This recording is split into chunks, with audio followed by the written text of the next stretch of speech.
Hier, 29 janvier 2025, j'ai fait un long détour pour me rendre à Malibu. La route du Pacifique était toujours fermée. J'ai envoyé mon drone pour capturer des images de la plage des Milliardaires. En fin de vidéo, vous verrez l'ancienne maison de Kanye West après l'incendie. La zone jaune est réservée aux résidents et aux contracteurs.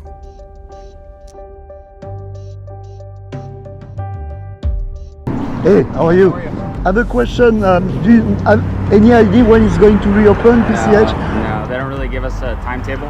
Yeah. I would assume it's going to be a little bit just because they're still doing so much cleanup work.